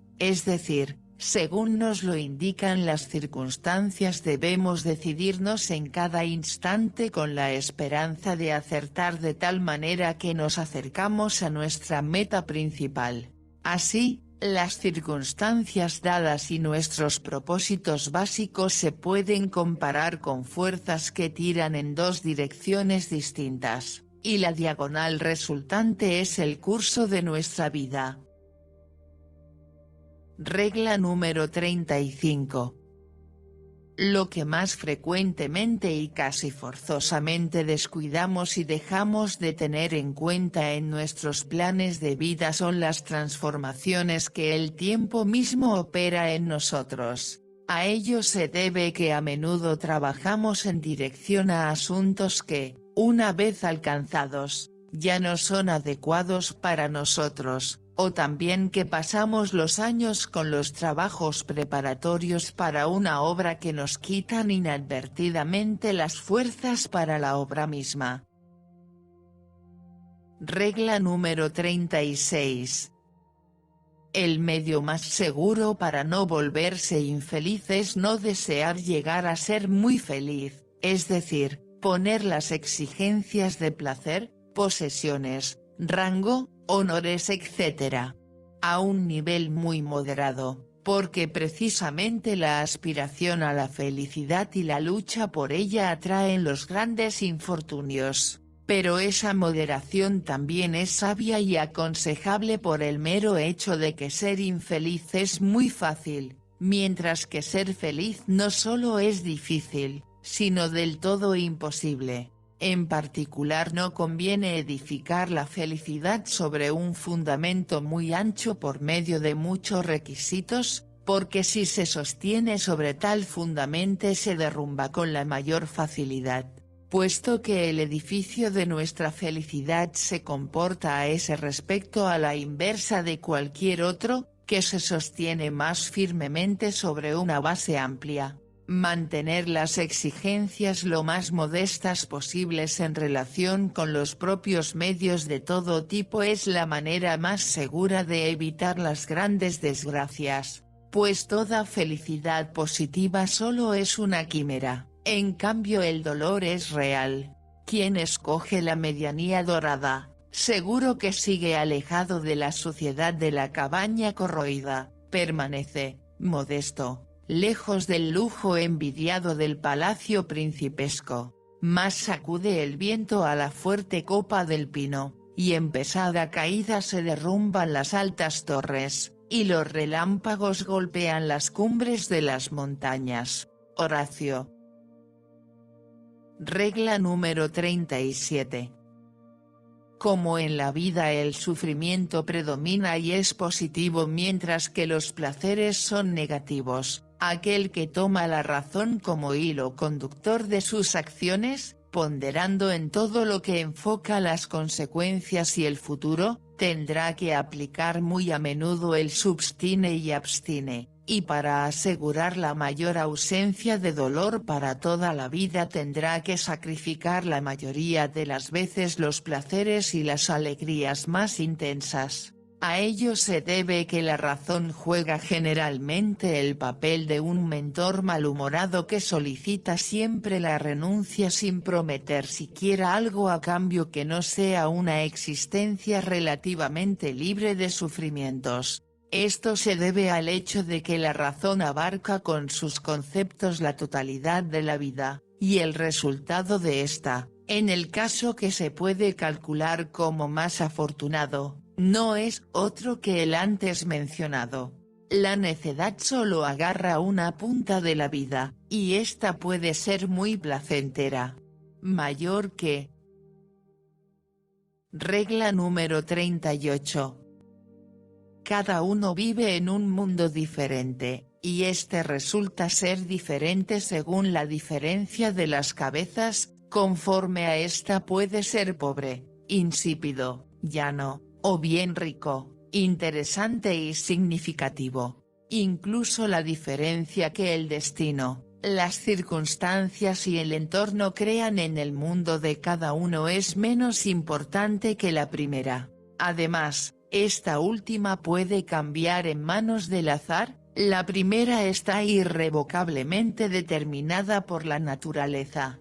Por eso, para bien y para mal, es mucho menos importante lo que sucede a uno en la vida que la manera en que lo experimenta, o sea el tipo y el grado de su receptividad en cualquiera de las maneras. No es razonable que a menudo uno envidie a otro por algunos sucesos interesantes de su vida. En lugar de ello debería tener envidia de la sensibilidad gracias a la cual esos sucesos parecen tan interesantes en su descripción. El mismo acontecimiento, que resulta tan interesante cuando lo vive un genio, en una cabeza sosa se habría convertido en una escena insípida del mundo cotidiano. Así, la misma escena que para un melancólico puede ser trágica, lo es mucho menos para un flemático y un sanguíneo. Por eso deberíamos aspirar menos a la posesión de bienes externos que a la conservación de un temperamento alegre y feliz y de una mente sana que en buena medida dependen de la salud, mens sana in corpore sano, el predominio del intelecto sobre la voluntad, puesto que ésta siempre causa mucho sufrimiento y poca alegría verdadera. El gran vigor y capacidad del intelecto que expulsa el aburrimiento y hace al ser humano interiormente rico, que logra infinitamente más que todas las distracciones que la riqueza puede comprar.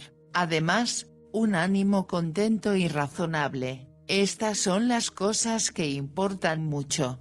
Con respecto a la felicidad de nuestra existencia, el estado, la condición de la conciencia, es absolutamente lo principal, porque solo la conciencia es lo inmediato, mientras que todo lo demás es mediato por y dentro de éste, puesto que nuestra vida no es inconsciente como la de las plantas, sino consciente y tiene como base y condición una conciencia. Es evidente que la condición y el grado de plenitud de esta conciencia es lo más esencial para una vida agradable o desagradable.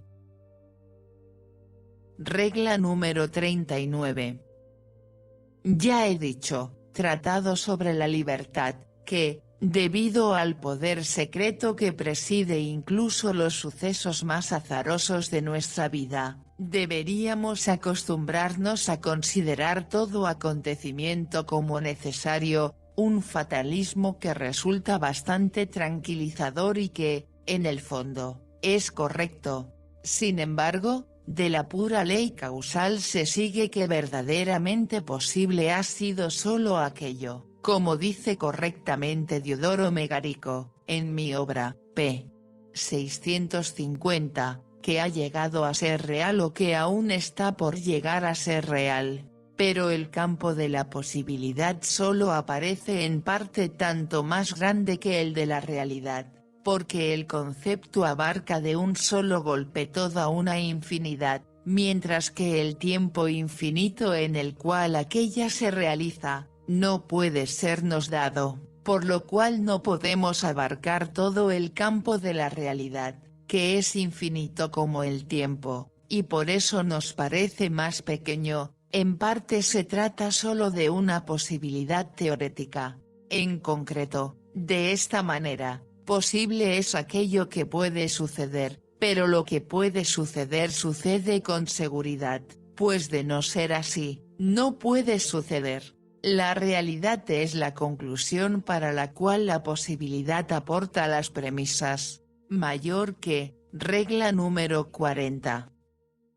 Habitualmente tratamos de serenar el gris del presente especulando sobre posibilidades favorables y nos inventamos 100 esperanzas ilusas que todas ellas están preñadas de un disappointment si permanecen incumplidas. En lugar de ello haríamos mejor en tomar todas las posibilidades malas como objeto de nuestra especulación, lo cual nos motivaría en parte a tomar precauciones para prevenirlas, en parte daría lugar a sorpresas agradables si no se cumplen. Los caracteres sombríos y miedosos encontrarán más sufrimientos imaginarios pero menos reales que los alegres y despreocupados, porque quien lo ve todo negro y siempre teme lo peor, no se habrá equivocado tantas veces en el cálculo como aquel que siempre atribuye a las cosas bellos colores y perspectivas alegres. Regla número 41. Cuando se ha producido algo malo, no permitirse siquiera el pensamiento de que pudiera haber sido de otra manera, que pudiera ser diferente. Fatalismo, ya hemos hablado de él. Es bueno de manera inmediata pero no de manera indirecta. Regla número 42. Una de las insensateces mayores y más frecuentes es hacer amplios preparativos para la vida, no importa de qué tipo sean. En relación con ellos también se calcula al principio la plena duración de una vida humana a la que, sin embargo, solo muy pocos alcanzan, pero además, aunque vivieran tanto tiempo, es demasiado corta para los planes, porque su realización siempre requiere mucho más tiempo de lo que se suponía. Por añadidura, como todos los asuntos humanos, están expuestos al fracaso y a los obstáculos a tal punto que raras veces se los puede llevar a término, y si, finalmente, se ha logrado todo, no se ha tenido en cuenta que el ser humano mismo cambia con los años y que no conserva las mismas capacidades para los esfuerzos ni para disfrutar. El propósito que uno ha perseguido trabajando toda su vida, le resulta imposible disfrutarlo en la vejez, no es capaz de llenar la posición alcanzada con tantos esfuerzos, es decir, las cosas llegan demasiado tarde para él. O, a la inversa, él llega demasiado tarde a las cosas si había querido lograr y realizar algo relevante, porque el gusto de la época ha cambiado, la nueva generación no se interesa por ello, otros se han anticipado por caminos más cortos. ¿Por qué esfuerzas a tu espíritu demasiado débil para planes eternos? Horacio. El motivo de esta frecuente equivocación es el natural engaño según el cual la vida, vista desde su comienzo, parece infinita, o cuando se mira atrás, desde el final del camino, parece extremadamente breve. Gemelos de teatro. Sin duda, este engaño tiene su lado bueno, porque sin él difícilmente se llegaría a hacer jamás algo grande. Regla número 43. Aquel que fue ricamente dotado por la naturaleza, aquí la expresión es adecuada en su sentido más propio, no necesita obtener del exterior nada más que la libertad del ocio para poder disfrutar de su riqueza interior. Si solo consigue este ocio, en el fondo es el más feliz. Y esto es tan cierto como el hecho de que el yo nos es infinitamente más próximo que el no yo, todo lo exterior es y sigue siendo no yo, únicamente lo interior, la conciencia y su estado son el yo y solo en él se halla nuestro bienestar y malestar. Al margen, estos conceptos de yo y no yo son demasiado imprecisos para la metafísica. Porque el yo no es algo simple, sin embargo, para la eudemonología son suficientes. Regla número 44. La verdad principal de la eudemonología sigue siendo que importa mucho menos lo que se tiene o representa de lo que se es. La mayor fortuna es la personalidad, en todo y con todo, en realidad. Uno disfruta solo de sí mismo, Si el yo mismo no vale mucho, entonces todos los placeres son como vinos deliciosos en una boca con un regusto a hiel. Como los grandes enemigos de la felicidad humana son dos, el dolor y el aburrimiento, la naturaleza también dio a los seres humanos una protección contra ambos, contra el dolor, que mucho más frecuentemente es espiritual que físico, la alegría, y contra el aburrimiento, el espíritu. Sin embargo, ambos no están emparentados y, en los grados más altos, probablemente incluso son incompatibles. El genio es pariente de la melancolía, omnes ingeniosos melancólicos s. Regla número 45. De mal genio es aquel que ante oportunidades iguales a favor y en contra de él no se alegra cuando el resultado le es favorable, pero que se enoja cuando le es desfavorable. De buen genio alegre, es aquel que se alegra de un buen resultado y no se enoja cuando es desfavorable. La sensibilidad para impresiones agradables y desagradables es muy diversa en diferentes personas. Lo que a uno casi le desespera, a otro solo le da risa. La naturaleza produjo gente rara en su tiempo, algunos que siempre miran con ojos contentos, y se ríen, como los loros, de un gaitero, y otros tienen un aire tan agrio que no muestran los dientes en una sonrisa, aunque Néstor mismo jurase que la broma es para reírse. Shakespeare, el mercader de Venecia. Cuanto mayor es la sensibilidad para impresiones desagradables, tanto menor suele ser la que responde a las agradables y viceversa. La razón de esta diferencia parece ser la mayor o menor tensión, tonus, de los nervios y el estado del aparato digestivo. Cuando los desarreglos corporales, la mayoría de las veces radicados en el sistema nervioso o digestivo, dan lugar a un grado muy alto de D.S. Signo de interrogación a, entonces el menor disgusto puede ser motivo para el suicidio, en el grado más alto de D.S. Signo de interrogación a incluso ni siquiera ha de producirse un accidente especial, sino que por el mero desagrado constante, cansancio de la vida, se realiza el suicidio con una premeditación tan fría y una determinación tan firme que el enfermo, al que generalmente ya se vigila, está siempre a punto y aprovecha el primer momento sin vigilancia para precipitarse sin vacilar o luchar hacia el único soulagement natural, este suicidio, que resulta de una D.S. signo de interrogación a manifiesta, es patológico y como tal, perturbación del alma, lo describe Esquirol detalladamente. Pero la magnitud de una desgracia puede llevar incluso a la persona más sana al suicidio. Dejando de lado los estados transitorios y medios, hay, por tanto, dos tipos de suicidio, el del enfermo por D.S. signo de interrogación y el del sano por desgracia. En ambas formas de suicidio el asunto es, finalmente, el mismo. El sufrimiento insoportable supera las naturales ganas de vivir, pero así como hacen falta 1000 onzas para quebrar una tabla gruesa, mientras que una delgada quiebra con una onza, la misma relación hay entre el motivo y la susceptibilidad, y, a fin de cuentas, es como los accidentes puramente físicos, un leve resfriado mata a un enfermo, pero hay resfriados de los que muere incluso el más sano.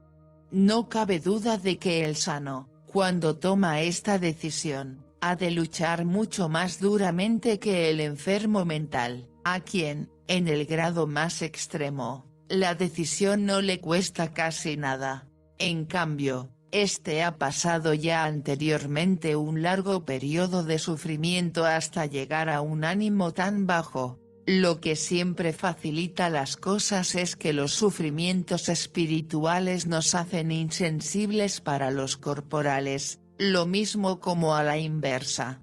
La transmisión hereditaria de la disposición al suicidio demuestra que la parte subjetiva de la determinación parece ser la más fuerte.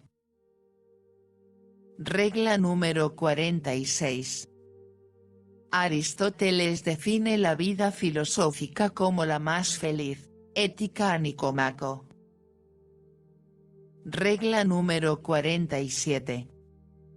Entre lo que uno tiene están principalmente los amigos, mas esta posesión tiene la particularidad de que el poseedor tiene que ser en la misma medida propiedad del otro. En un libro de huéspedes del siglo XVII, que pertenecía a los reyes de Sajonia y se encuentra en el castillo de Caza-Moritzburg, apuntado por algún noble de entonces.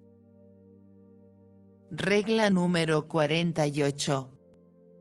La felicidad pertenece a los que se bastan a sí mismos. Aristóteles, Ética a Nicómaco.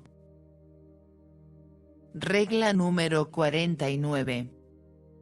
La definición de una existencia feliz sería, una existencia tal que, vista objetivamente, o, porque aquí importa un juicio subjetivo, según una reflexión fría y madura, sería decididamente preferible al no ser. Del concepto de una tal existencia se sigue que la queremos por ella misma, pero no solamente por el miedo a la muerte, y de ello se sigue, a su vez, que quisiéramos que fuera de duración infinita. Si la vida humana se adecua o puede adecuarse al concepto de una tal existencia es una pregunta que, como se sabe, mi filosofía niega. La eudemonología, en cambio, presupone sin más su afirmación. Regla número 50. Toda realidad, es decir, todo presente colmado, consiste en dos mitades, el objeto y el sujeto, en una combinación tan necesaria y esencial como la del oxígeno y del hidrógeno en el agua. Si la mitad objetiva es absolutamente igual pero la subjetiva diferente, o a la inversa, la realidad o el presente ya no es el mismo. La mitad objetiva, por muy buena que sea, solo da una realidad y un presente malo si la mitad subjetiva es tosca y mala, como un hermoso paisaje cuando hace mal tiempo, o cuando se capta en una cámara oscura mala sobre una placa mal alisada.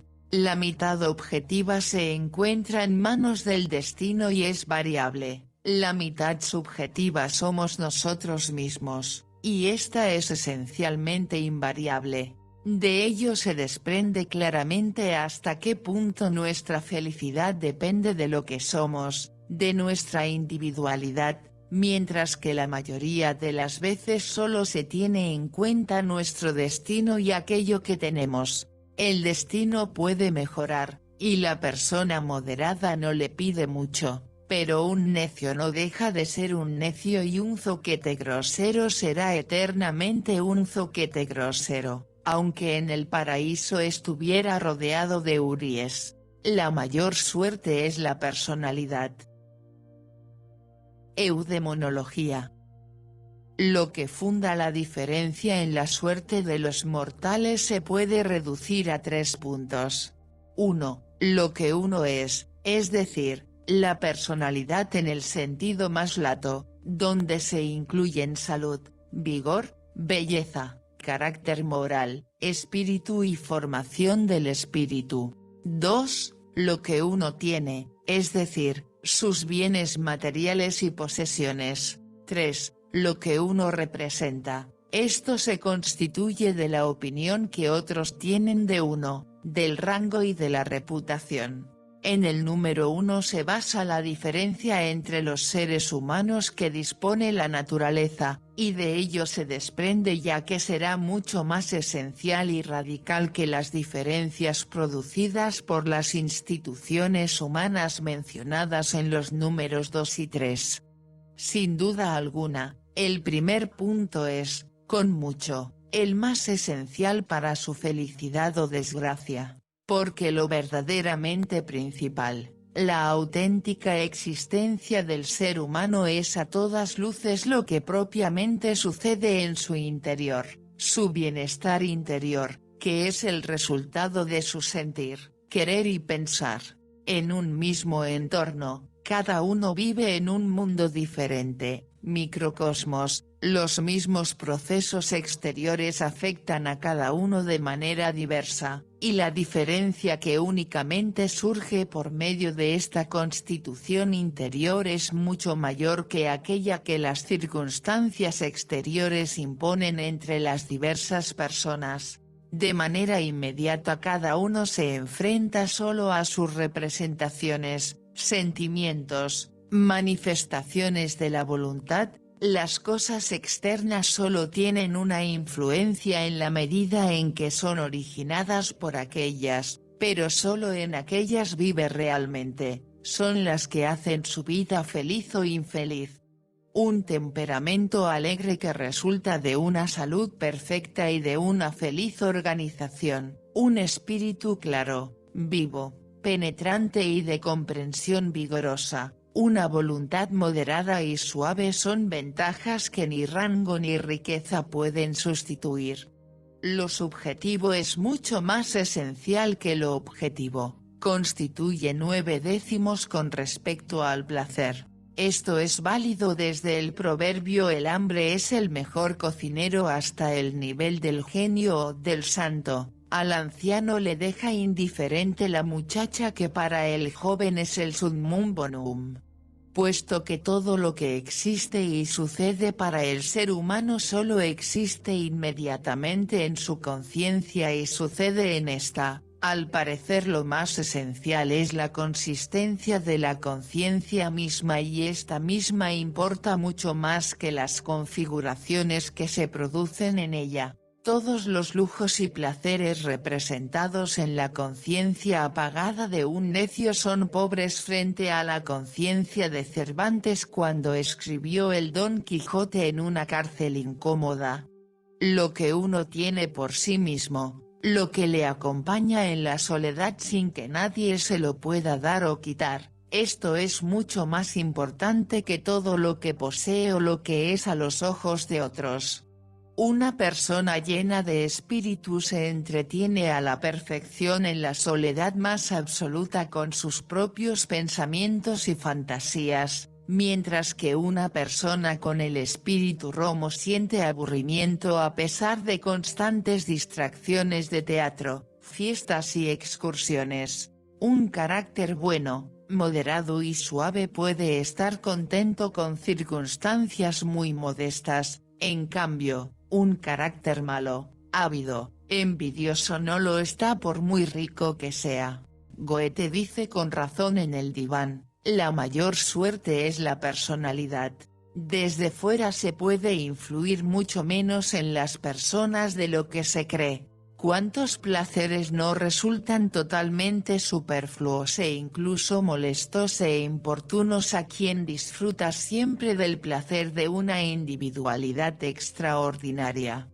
Si lo subjetivo, la personalidad son, como vimos, lo más importante, lo peor es, por otro lado, que la parte subjetiva no está en nuestro poder, sino que está invariablemente determinada para toda la vida, mientras que el tener y lo que representamos, los otros dos aspectos principales, posiblemente son alcanzables a cualquiera. Lo único que está en nuestro poder con respecto a la personalidad es que la aprovechemos de la manera más ventajosa posible, es decir, que le demos aquel tipo de formación que mejor le conviene y que evitemos cualquier otra, que nos pongamos en el lugar, estado, dedicación etc. que correspondan a esa personalidad y, segundo, que conservemos la posibilidad de disfrutar de ella. Esto requiere el conocimiento de sí mismo, de ello surge el carácter adquirido, sobre el que hablo en la obra. Según esto se gana mucho más si se emplean las propias fuerzas para la formación de la personalidad y no para la adquisición de bienes de fortuna, solo que no debe descuidarse este último empeño hasta tal extremo que lleve a la pobreza. Además, la formación de la individualidad debe ser apropiada. Muchos conocimientos vuelven aún más tonta, inservible e insufrible a una persona limitada y corriente. En cambio la mente extraordinaria solo llega a disfrutar su individualidad por medio de la adquisición de los conocimientos que le son adecuados. Muchos ricos son infelices porque carecen de conocimientos, y sin embargo, por regla general, todos están más empeñados en adquirir bienes que en formarse, cuando resulta que lo que uno es, de hecho, contribuye mucho más a la felicidad que lo que uno tiene. La personalidad acompaña a uno a doquier y en cualquier momento, su valor es absoluto y no relativo como los otros dos componentes. Incluso ofrece al aprecio del propio valor, tan esencial para nuestra felicidad, un alimento mucho más sólido que el tercer componente. A diferencia del segundo y del tercer componente, no está sometida a la suerte, es decir, al azar, de modo que no se le puede quitar a nadie como, a la inversa, tampoco se puede adquirir. Solo el tiempo, la edad, la disminuyen, aunque con excepción del carácter moral, todo lo demás está sometido a ellos. Este es el único punto en que los componentes 2 y 3 tienen una ventaja. Pero en la medida en que la vejez disminuye las capacidades mentales, también disminuyen las pasiones que causan tormentos. Solo los necios preferirán tener un rango en lugar de posesiones. El valor de las posesiones está tan generalmente reconocido en nuestros días que no necesitan recomendaciones. En comparación con ellas, el número 3 es de índole muy etérea. En el fondo es la opinión de otros. Su valor inmediato es problemático, pues se basa en nuestra vanidad. Hay casos en que resulta despreciable, mas su valor indirecto puede llegar a ser muy grande, ya que a menudo nuestras posesiones y nuestra seguridad personal dependen de ella. Hay que distinguir ambas cosas. Lo que uno representa, es decir, la opinión de los demás sobre nosotros no parece, ya a primera vista, algo esencial para nuestra felicidad, por eso se llama vanidad, vanitas. No obstante, es propio a la naturaleza humana otorgarle un gran valor. Resulta casi inexplicable cuánta alegría sienten todas las personas siempre que perciben señales de la opinión favorable de otros que halaga de alguna manera su vanidad. A menudo las señales de aplauso de los demás pueden consolar a alguien de una desgracia real o de la falta de los bienes del primer y segundo tipo, y, a la inversa, es sorprendente hasta qué extremo las personas se sienten ofendidas por cualquier herida de su vanidad, cualquier degradación o menosprecio. Esta es la base del sentimiento de honor. Y esta propiedad puede ser muy útil para la buena conducta, como sucedáneo de la moral. Sin embargo, una persona inteligente debe moderar en lo posible este sentimiento. Lo mismo cuando se siente halagada como cuando se siente herida, pues hay una relación entre ambos sentimientos. De otro modo sigue sometida a la triste esclavitud de la opinión ajena. Tan insignificante, tan pequeño es lo que oprime o eleva a un ánimo ambicioso. Horacio. Fin.